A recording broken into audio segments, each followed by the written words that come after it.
Hello everybody and welcome to part 3 of the crystal paints tutorial. In this one we're going to be going over roughness, metallic, and emissive. I have a render here that shows metallic and emissive. I think I forgot to do the, roughness and metallic, and emissive is missing here. These are just light reflections from the render. But I'll show you emissive once we get into designer. So here we can see some of the roughness detail. So a lot of detail. You can see there's some roughness variation in the metal as well.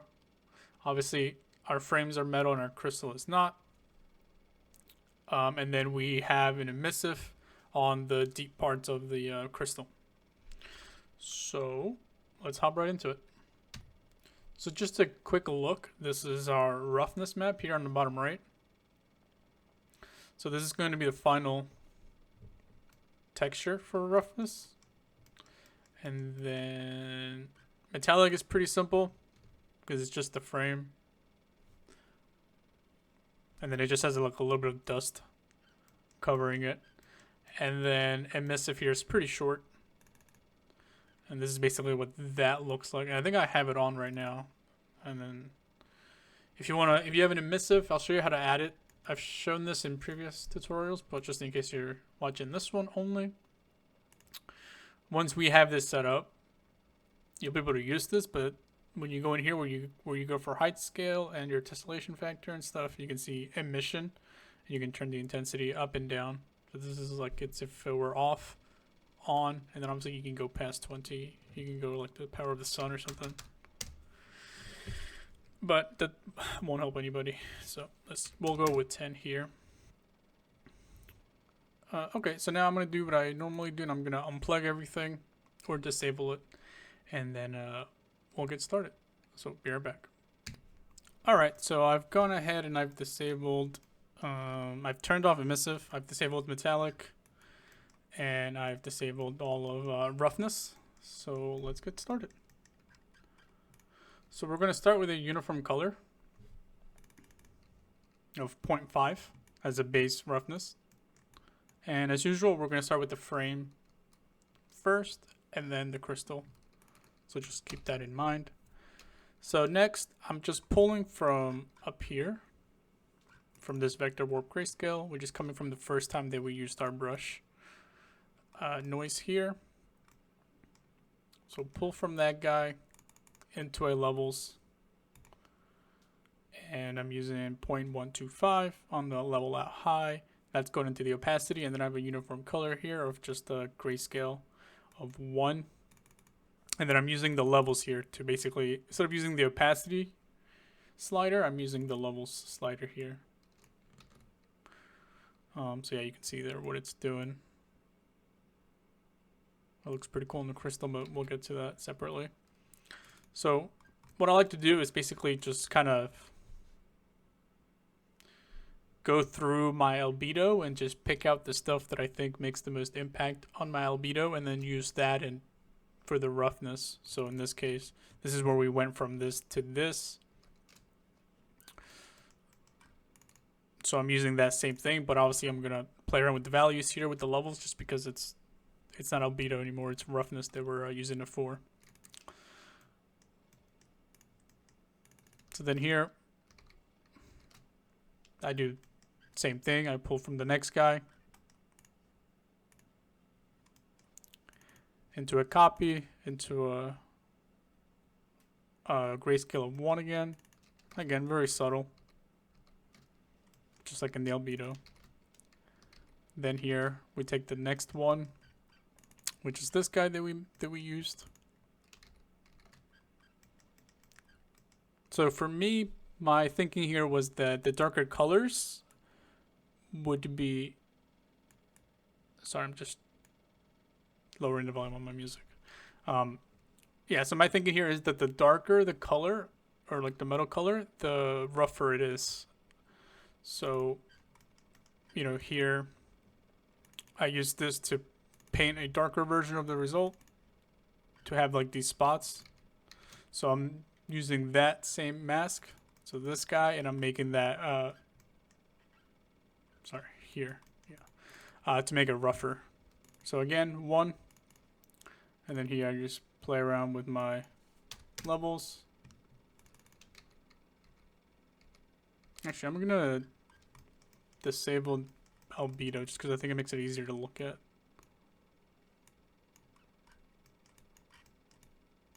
There you go. Where were we? Right here.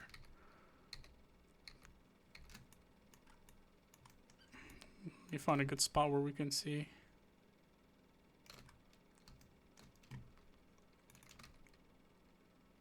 That's the next one. It's kind of hard to tell just because the crystal take up much more than the frame. But you can see over here on the texture, the 2D view. And again, this is just set to 1. Copies full to 1. And we're doing all our, our opacity slider equivalent here in the levels. So here I take a little bit more drastic roughness value. And here I'm using the mask where, which is coming from right here. So this is what's giving us like those, like the peeling look in our height. So we took that mask, yeah, and I guess we used it here as well.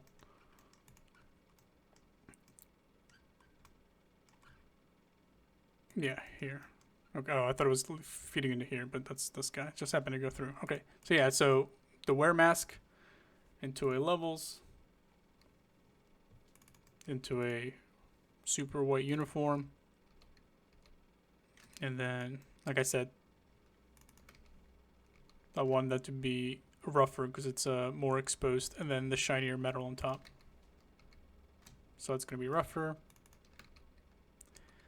And then here, I take the Portal AO frame, which is this guy. And you can see we have a gradient on the edges. And then it's solid. That's because I don't care about the crystals. I just care about this gradient here. So I want there to kind of be like dirt buildup on the deepest parts. So it's going to fade in. The roughness is going to fade in and then fade out near the top. So I use the levels here to play around with the values a little bit more to get it to where I want it, because I don't want the roughness to creep, this high up. I want it to restrain it a little bit. Again, white, and then copy. So then you can see here that we get some roughness fade in on the deep parts there.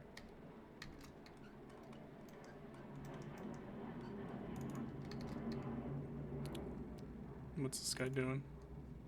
So this is our edge highlights, I believe. Let me just increase it so we can see it better. Yeah, so you can see it there. How shiny, that's obviously way too shiny. But we're taking this blur high quality grayscale result. So, that result into a levels to 0.075, and then we're using black instead because I'm trying to make this glossier or less rough. So it's just very subtle, just to kind of have some more contrast in your roughness. You don't want everything to kind of just be like from the range of like 0.4 and 0.5 because the difference is going to be way too subtle. That's why in some areas I have like a way more what's the word? Like significant change in grayscale value or roughness value. And that's at the copy. Then I take the edge highlights, the fine ones, into the levels. And this is just kind of like what's been scratched. So I'm assuming that if you were to scratch metal or, rub on it, you'd kind of like, I don't know what the proper word is, I'm not a blacksmith, but you like brushed metal, right? It's like smoother. So my reasoning here that it's going to be less rough. So I'm taking those highlights, playing around with the values, with the levels. Again, since I'm going into gloss or the opposite of rough, I'm making this black, and I'm using just a normal copy in 1. And I did change all my uniforms to 16 by 16 by going up here in the top right and just going towards -7. Just to kind of save on performance, even though it's just a uniform color, so it's not that big of a difference, but something to keep in mind when you eventually start going up into like 4K and stuff. I don't know whoever uses 8K, but it's there. Which one was this? Okay, so yeah, so we finished this one, we finished that one. And then here, again, another big contrast jump, just to kind of have some more significant breakup. Oh, and actually, this is actually the rust. So yeah, so rust is very rough.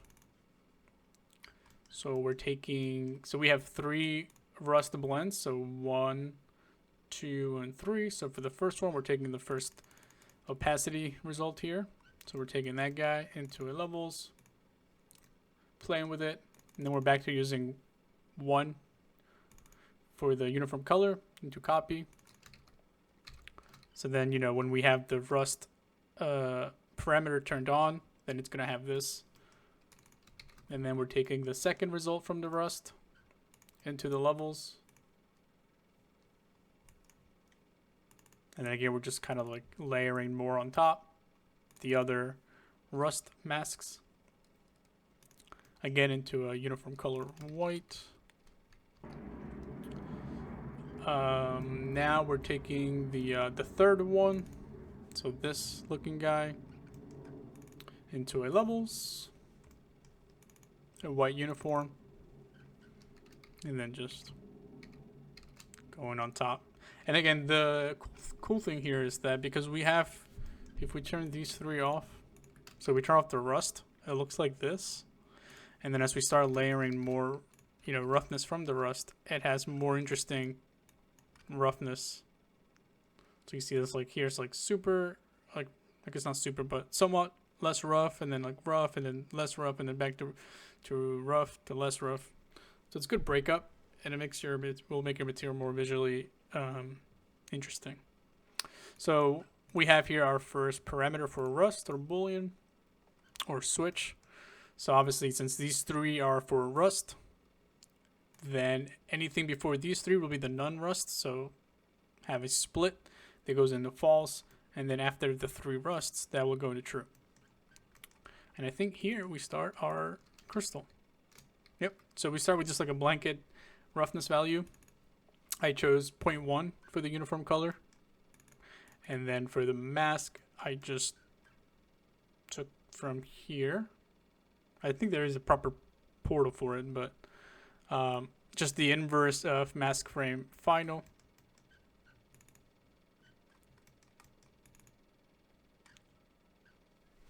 And then we have like this blanket starting base here.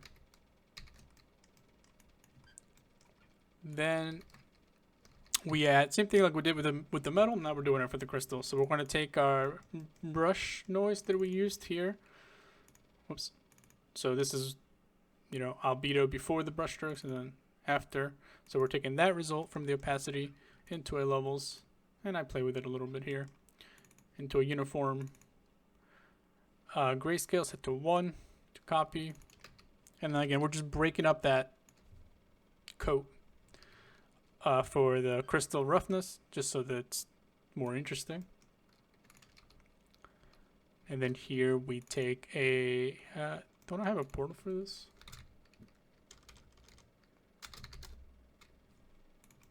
Hello? Oh, C dot, what is C dot? Black and white spots 2. Okay, so this guy. So take a black and white spots 2 into a transform 2D just to increase the tiling. Into a levels. Well, let me fix these up. There we go. And then I blur it a little bit.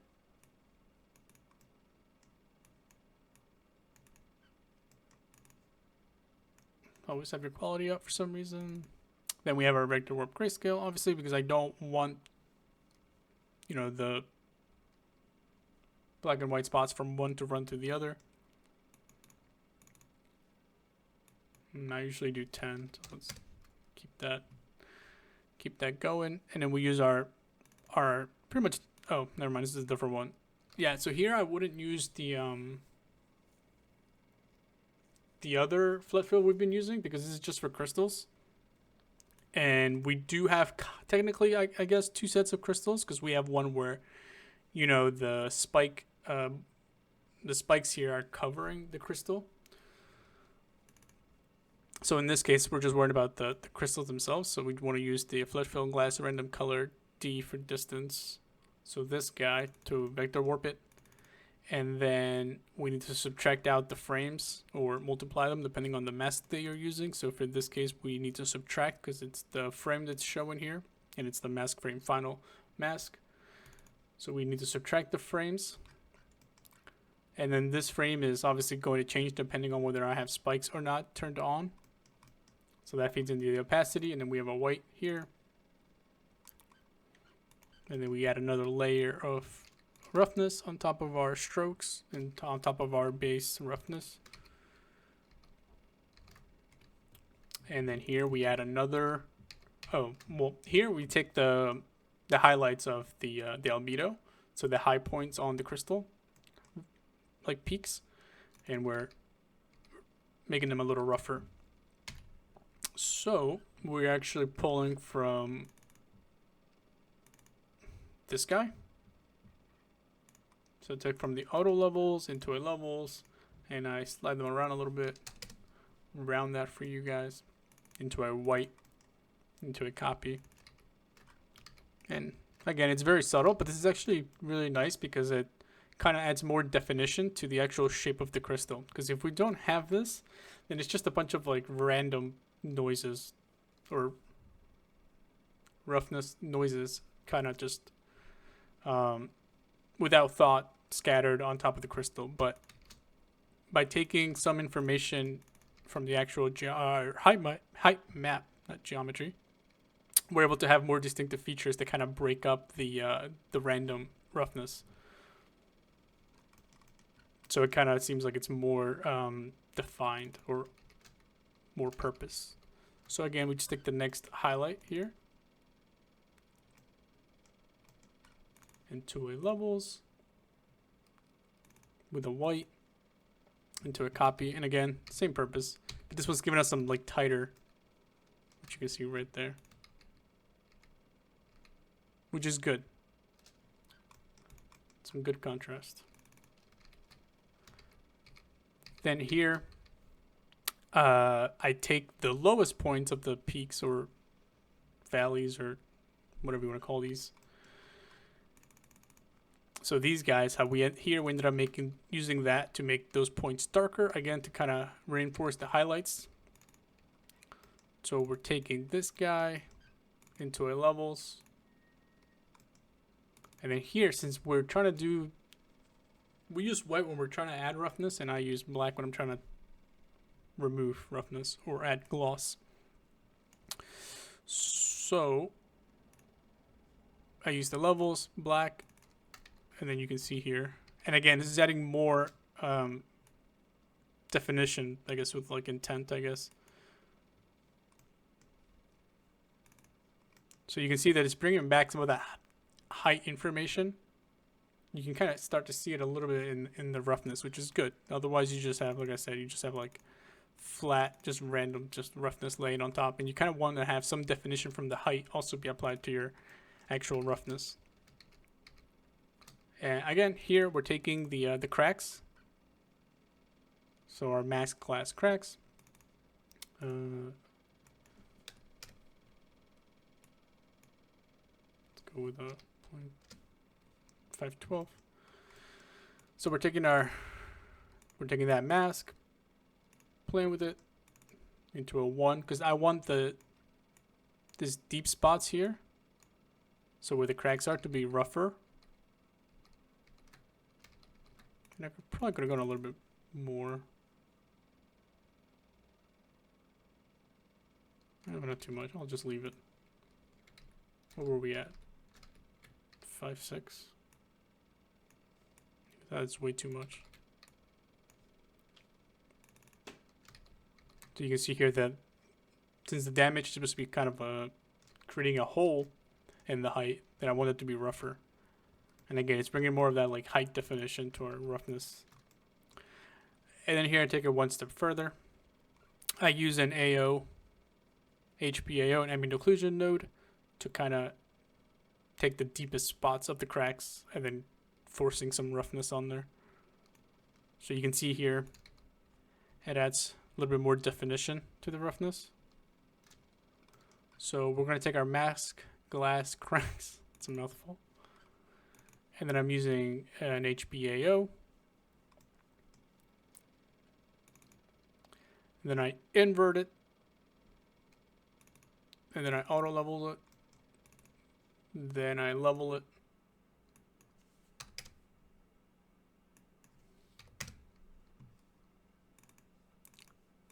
Just to kind of, you know, focus in on the deep points. And then I multiply with our mask glass cracks again. So I'm using the same thing I used here.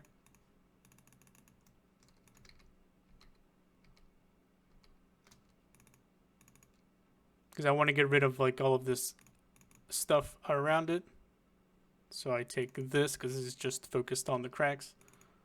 Multiply. Get that result. Then from there, we level it again. Actually, no, this is a default. So that's just there for cosmetic reasons. Into a copy with 1. And that's how we get these deep, deep, deep, deep roughness.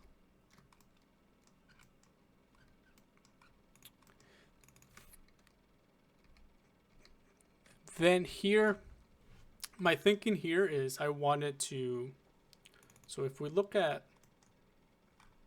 our mask glass cracks, if you look at this, and hopefully you guys are getting better about reading your height maps, you can see that it's kind of like layered, right? Like there's a sudden change in height here.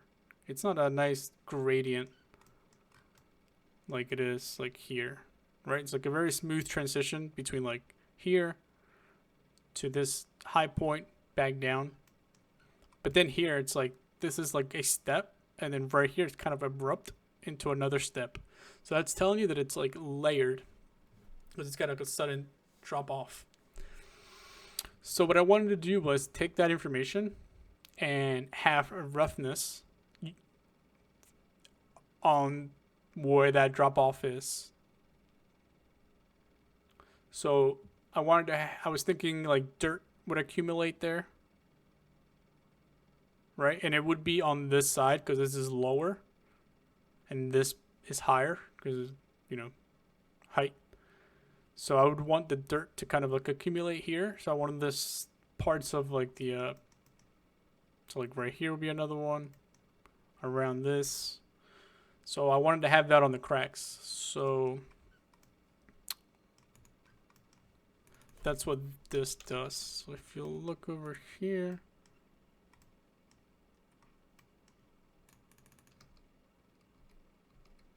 you can see some of that there. And if you look over here, you can see it's kind of building up at the bottom of those steps.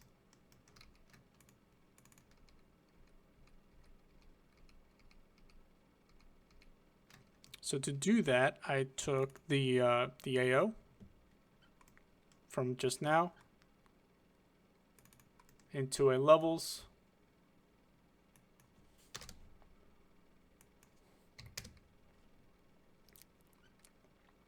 And then into subtract. And then we're going to take our mask glass cracks, invert it. And then I do another ambient occlusion, HPAO. And then I invert it again.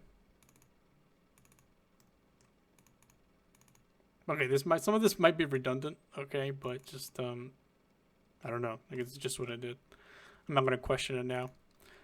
So then after the invert grayscale, I use the levels here to tighten it up, because I think without this, What does it look like? Yeah, it looks like that. Okay, so I'm kind of extending the reach from the AO here with this levels. So that's what I subtract this from that. If I swap these around, yeah, that's not what we want.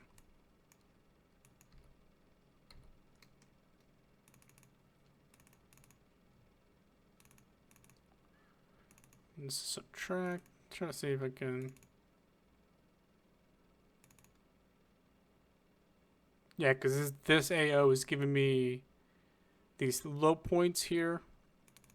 And then I use the levels to expand on those dark spots, which are the bottom of those the steps that I mentioned earlier. And then I'm using that to subtract out the high points, and then it gives me like the ambient occlusion basically around the bottom of the steps. And then I blur it a little bit.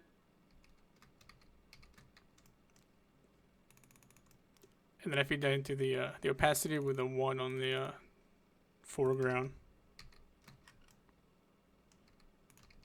So again, we're bringing some more height information based roughness, which is always good. What's this? Oh, okay, I just did like a very, very fine roughness on top here. So I take my AO glass mask, so this guy, and then I scan it to tighten it up a little bit. And then we take our mask frame final, because I need to subtract out the frames, because this is just going everywhere. Otherwise, this is going to go on our metal, I think. Yeah, you can kind of see it right there. It's affecting the frame, so we got to subtract out the frames. And then I use the levels here to tighten it up. Otherwise, it's going to have a very much an effect on almost everything. Which I kind of actually don't mind the way that looks.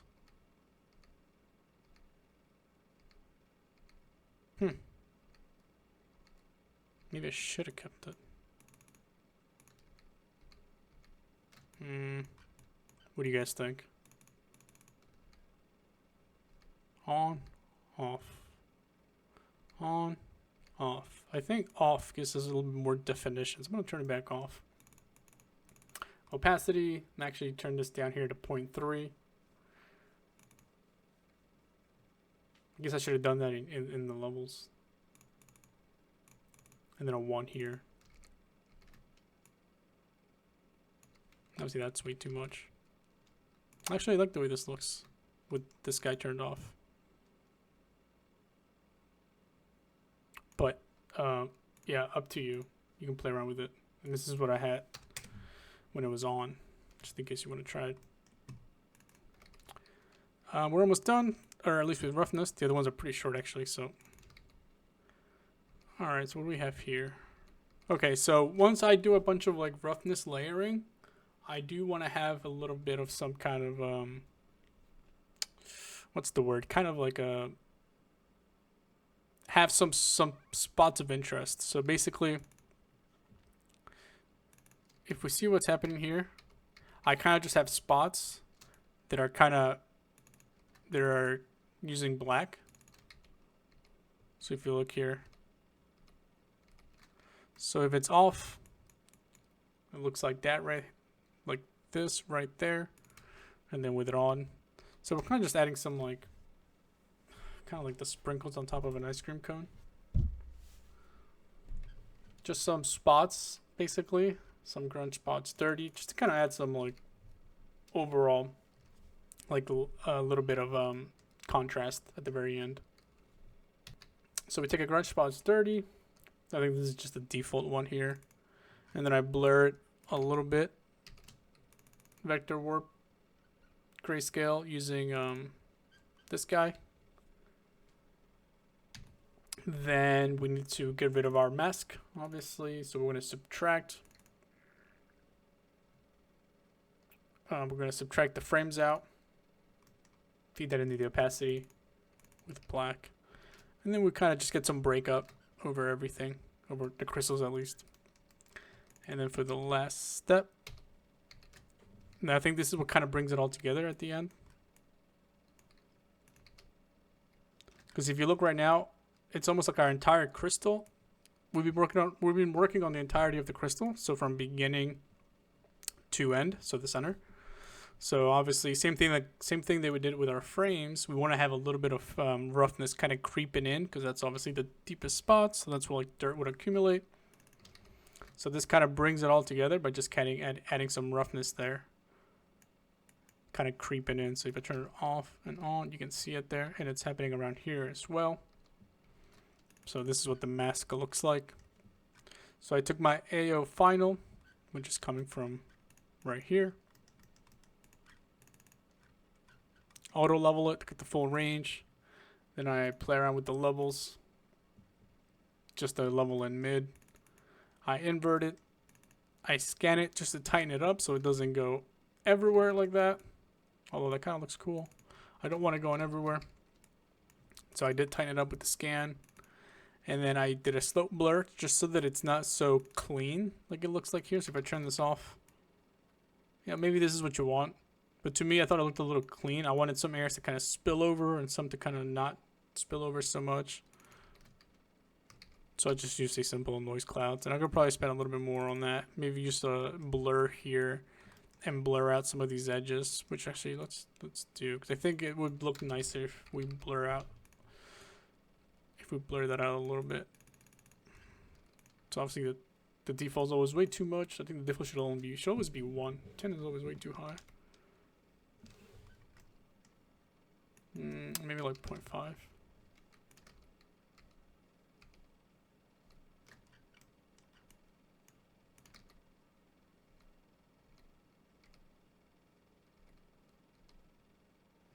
Yeah, but I think we would need another blur here in between actually.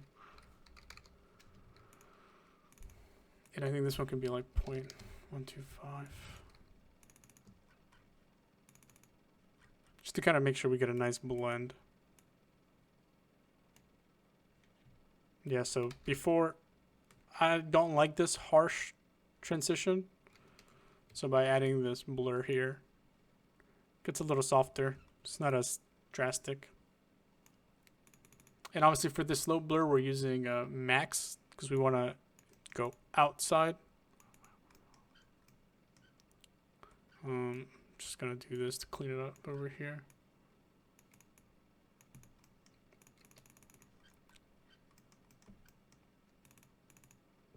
And then obviously I only want this on the crystal. So once I do, the slope blur, then I want to subtract out the mask. Otherwise, if we did this after, you would have some of this roughness on the metal again, which maybe you want, but I did not. So our mask frame initial, and then I subtract out the frames, and then here I play around with the reach of the mask, and then into the opacity, and then with a uniform color, with the white. So then that kind of wraps up the roughness, and it kind of brings in our crystals nicely. Okay. So now let's do metallic. Metallic's very short, so I'm just gonna actually plug it in. And this is what it looks like. Because obviously mask is just telling you whether it is metallic or not. And right now, the reason why this contrast between this and this is super high is because I think I have rust enabled right now. So if I turn off rust, it's gonna kind of be a little bit more uniform, a little bit more tame. Uh-oh, we have a problem here. Let's look. Oh, I think I have these guys turned off. If I turn them on. Oh wait, no, this has nothing to do with that. This should actually be... Oh yeah, I guess, I think I forgot to do this. There's no, spike switch anywhere. I guess I'll have to redo my ArtStation renders. Just kidding, no one's gonna notice. But yeah, I think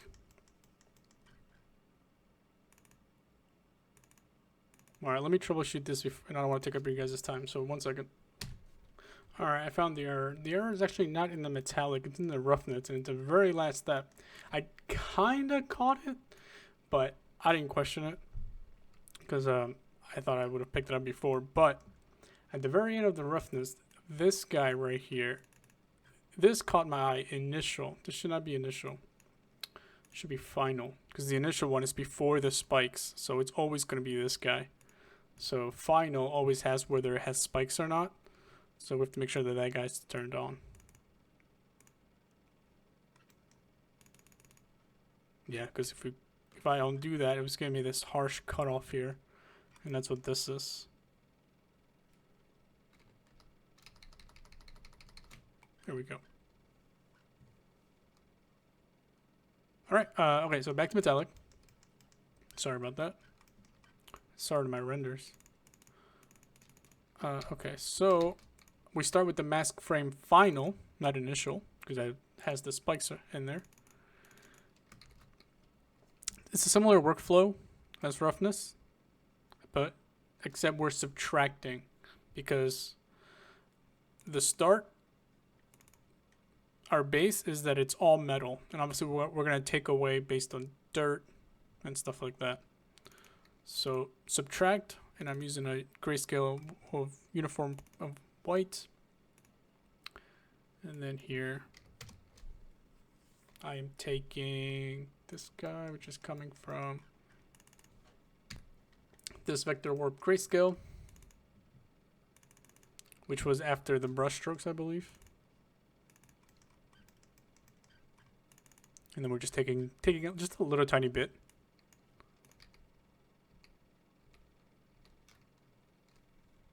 Yeah, not much. Make sure it's plugged in. So yeah, very subtle. Now here it's a little bit more drastic, and I'm just kind of faking dirt. So I'm taking my AO frame mask here, so this guy. And then I am putting that through in levels just for funsies because nothing's changed. Into subtract, again, just to kind of have that fade of dirt breaking up the metal.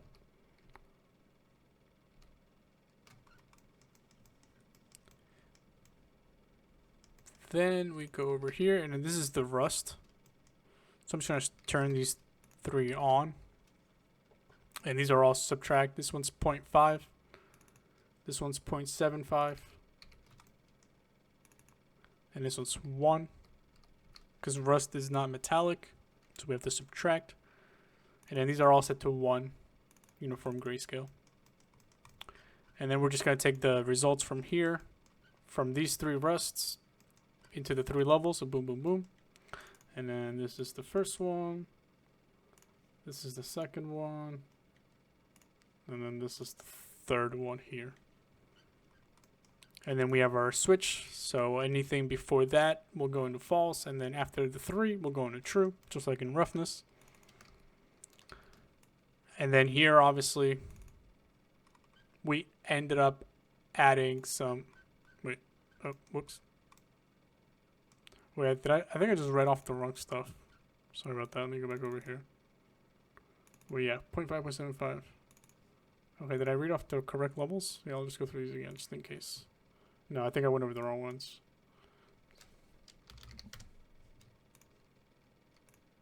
There you go. And then these are all subtract. This was 0.75, this was 0.5, and then these are all ones. Okay, and then we do the rest, the switch again. And then we go all the way down, and I think that's it. So yeah, pretty simple. Again, we do always want to have a little bit of breakup on our roughness, or not roughness, I'm sorry, metallic. Otherwise, it's just going to be like perfectly metal all over, and it's going to look weird. It's going to look like this. Well, not this, because it's going to make everything metal. Which actually looks pretty cool on the crystal. Some fantasy crystal. But, where's my mask? Final frame. Right, so if we didn't have anything and we just had a straight up metal, it doesn't look terrible just because there's not so much metal here. Or there's more crystal, I guess the ratio between crystal and metal is favoring crystal more. But yeah, this is what it would look like if everything was just kind of either metal or not. But obviously you want to add some contrast, some more diversity. Okay, and then that leaves us with a emissive. So I'm gonna turn it on here, or just increase the intensity. Let's go with 20, just so that it contrasts against the white.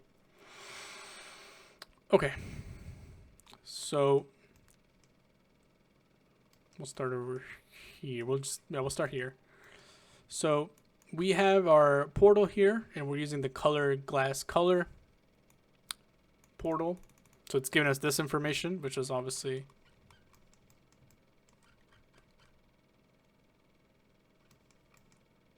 right here, which is the result of all of these things. And depending on whether you turn things on or off, you know, it'll change that.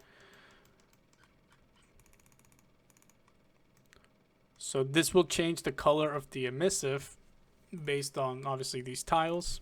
But if we turn on gradient color, which is where we have different gradients working together, then that will also be applied to the emissive. So you can see that over here, it's kind of like this yellowish green, but over here it's more green. So obviously that affects the emissive as well. If you don't want it to do that, then you can just do a separate uniform color, and this is a way to have mismatching, I guess. If you want to have a different emissive that's completely divorced from the crystal color. So you can have crystal color be one color, or no, you can have it look like this basically, and then for the emissive only, you can plug in like, I don't know, something completely different. So you can have different color emissive that's independent of the crystal. Or you can use, you know, the result and it'll match. So you could do that separately, and you can expose that and, you know, make a switch so that you can switch between using crystal color or independent color. Either way, both of these will fit into the foreground here. And then obviously for the background, I'm using black, kind of like as a base, just like what we do with roughness and metallic. We start with a base. So it's going to be off, and then this is going to be the on. And obviously, how do you tell apart the two? We have an opacity, and that's what we're going to do now. And this is just for when I want to turn it off. I just do that. Okay, so I start with a AO glass. So that's going to give us our, you know, our deep points and our high points. So I scan it to tighten it up a little bit, to kind of focus it on, to have a gradient first of all. Otherwise, it's going to look weird. Yeah, it's going to look like that, where the only time it's off is over here. So if you want to play around with the extent of that, you can do so here.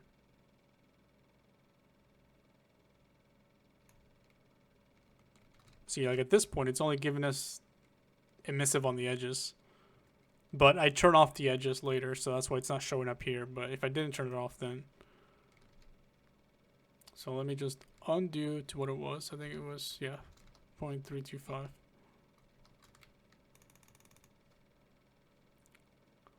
And then you can obviously turn up the contrast if you want to tighten up the emissive. But obviously I wanted like a nice little gradient or transition. Then we subtract out the frames. Obviously we don't want any emissive on the frames, because last time I checked, this metal or steel doesn't glow. Unless there's a reason where maybe in some cases it does, but not that I know of. And then we need to multiply the sides, because like I said, if I turn this off, is it doing anything? Oh, it is, but it's very subtle. You can see right there. So it's subtracting the emissive from the edges here. But it's hard to tell because it's not that big of a difference. But right here we can see that we add some noise to kind of break up the glow. If you want to just be a clean glow, then you would remove this. But I wanted to kind of break it up a little bit and kind of make it seem like there's some dust, you know, sitting on top. So we use the noise black and white spots 2, and we multiply by 0.5, otherwise it might be too strong. Or maybe you want this look. You know, I didn't. I want some more of it to go through. And I just blur it very, very slightly. And then I have a max lighten here. So this is just kind of like the deep spots of the crystal. But now I want to add the cracks too. So wherever it's cracked, I want some light to kind of bleed through. So I have my mask glass cracks. Auto level it. And then I play around with it in the levels here. And then I multiply it by 0.8 using my black and white spots to 1 again. Actually, what I should have done here is actually just take a transform 2D and just kind of move it anywhere. Doesn't matter where. That way it doesn't sit in the same spot as this black and white spots too, because this is sitting default. And then if you don't have a transform 2D here and move it, it's going to sit in the same spot. So just to make sure, just to have some more variety. Doesn't matter how you move it, but if you want to be precise, this is what I moved it to. I guess I'll just there you go.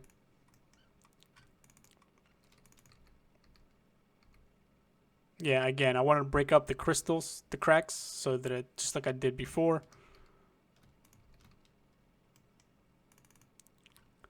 Then here, I think I just do another pass with the noise clouds 2. I increase the tiling. Then I subtract by 0.13. Yeah, otherwise, if I go any higher, it just completely kills it.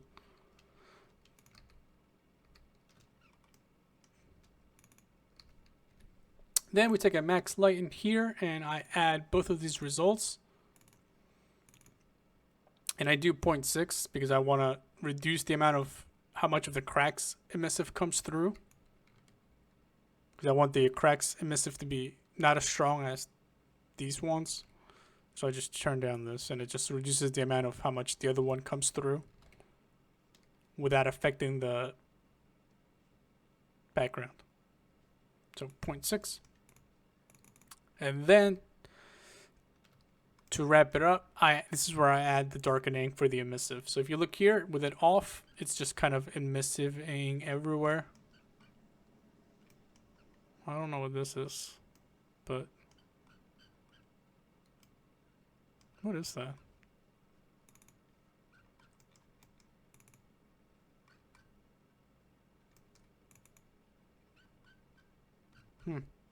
I wonder if it's... Is it my AO? Oh, okay. So yeah, so it's just like fake AO that I put in here, I think in the albedo. And then it's the emissive is kind of bleeding through. That's all right. So we take our... So what I was talking about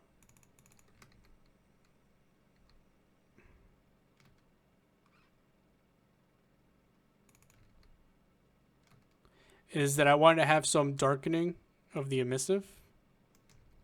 So you can see here that the emissive is super strong on the edges, but I wanted to kind of fade out. So I took the mask frame final, I inverted it, and then I used a bevel to kind of get the fake shadowing. And then I, played around with the levels here, tightened it up, multiplied it. So then we go from this to that. And then we feed that into the opacity. And then you plug that in. And then to have this output, I probably should have started with this. If you type out output, you spawn a new output and then click on it. And then I change the identifier up here on the top right to emissive. And then the label to emissive with capital E. And then the usage, it needs to know what is it being used for. So I just changed this to emissive. Once you have that, it will still not work. You have to right click the node and then go to view in 3D. And then it's going to ask you to choose a channel basically. So then just look for emissive. not intensity, emissive. You can have another like a variable here that could be for intensity. So you don't have to go to materials in here and like change it in the slider. You can have like something you can just slide in here and it'll change the brightness or intensity. But you know, that'll allow for your emissive. And then like I said, you can go here, here, and then play around with the intensity, and you can go past 20 if you want to go on to like 25. But anyways, that wraps up the Crystal Paints tutorial. I hope you guys learned something new. I am trying to do some shorter tutorials. I'm going to do some like on very specific things about designer and other topics, but I also want to do like kind of like a challenge for myself where I just spend like strictly 1 hour to make a material, and then you know that way it'll be a lot shorter tutorials as well, as I want to have some variety of like long ones like these, or the stone wall one, and then some quick ones for some like more beginner stuff. But yeah, if you want to put this into Marmoset for rendering, I do have a video for that, and I have a video for bringing in your textures into Unreal Engine if you want to preview your stuff there. So I definitely suggest you check those out for the proper settings and export settings and whatever. But anyways, I'll catch you guys on the next one. Hopefully it's not too far out. Peace.